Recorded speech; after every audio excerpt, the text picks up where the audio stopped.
नमस्कार दोस्तों, स्वागत है चैनल पे। दोस्तों ये हमारी स्टीम प्रेस है नॉर्मल वाली, लेकिन कभी आपने इस तरीके की प्रेस देखी है जिसके बिना टच करे ही कपड़े के प्रेस हो जाती है? तो इस तरह के काफ़ी प्रोडक्ट आ रहे हैं मार्केट में। तो इसके अंदर जो प्रॉब्लम आती है वो भी हम सॉर्ट आउट करना सीखेंगे और इसमें स्टेप बाय स्टेप देखेंगे कि ये प्रॉब्लम आती क्यों है। ये प्रोडक्ट अंदर से कुछ इस तरीके से होता है जिसमें मेनली 2-3 चीज़ें होती है जो आपको हम डिटेल में बता देता हूँ। पहले हम जान लेते हैं कि इसमें स्टीम बनती कैसे। दोस्तों स्टीम इसलिए बनती है क्योंकि ये गर्म होता है। गर्म होने के बाद में आपका जो पानी होता है वो बॉयल होने लगता है और तेज़ी से बॉयल होता है, तो इसकी जो भाप बनती है वो एक पाइप के थ्रू हमारे नोज़ल तक पहुंच जाती है। तो ये स्टीम बनती कैसे है, इसके अंदर लगा हुआ होता है कि एलिमेंट और छोटा सा बॉयलर लगा हुआ होता है, यानी कि एक पाइप के द्वारा एक ठंडा पानी जाता है बॉयलर तक। वहाँ पे एलिमेंट से पानी गर्म होता है और नोजल के थ्रू भाप बाहर निकलती है। तो यहाँ पे जो प्रॉब्लम आती है वो आती है हमारी चोकिंग की। इलाकों में यानी कि फ्लोराइड पानी आता है तो वो इसमें हम यूज़ कर लेते हैं। तो जो फ्लोराइड पानी होता है वो बहुत जल्दी नमक बन के इसके अंदर पानी को चोक कर देता है और जैसे ही पानी आगे नहीं जा पाता है तो हमारा जो बॉयलर होता है वो खाली चलता है और जैसे खाली चलता है तो बहुत ज़्यादा हीट होता है। इसी वजह से इसमें लगा हुआ फ्यूज़ या फिर इसका थर्मोस्टेट होता है वो ख़राब हो जाता है, या फिर थर्मोस्टेट इसको ऑटोमेटिक ऑफ कर देता है। यदि थर्मोस्टेट इसको ऑटोमेटिक ऑफ कर रहा है बार बार तो ठीक है, क्योंकि थर्मोस्टेट वापस से रीसेट हो जाता है।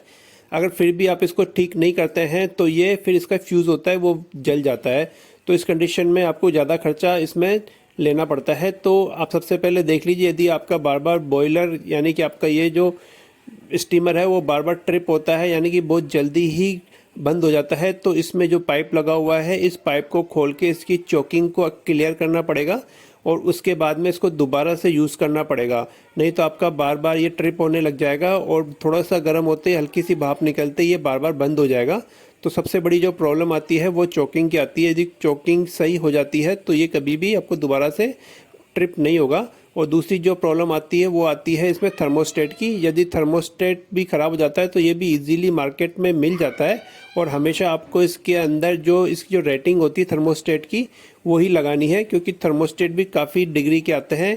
कोई 120 डिग्री का भी आता है, 180 डिग्री का भी आता है। इस वाले बॉयलर के अंदर 180 डिग्री का था तो वो मुझे मिला नहीं था, तो मैंने 120 का लगा दिया था। इस वजह से बार बार से बंद हो जा रहा था और इसका जो मेंटेन रहता है टेम्परेचर वो मेंटेन नहीं रह पा रहा था।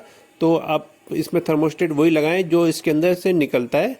और तीसरी चीज़ जो होती है उसकी आती है जाएंगी जस्ट थर्मोस्टेट के नीचे आपको फ्यूज़ देखने को मिल जाएगा। तो ये भी यदि ख़राब हो जाता है तो आपका ये जो बॉयलर होता है वो काम नहीं करता है। तो दोस्तों आपको इतना कुछ करने से पहले आपको इसकी जो पाइप खोल के इसकी सर्विस कर लेनी है।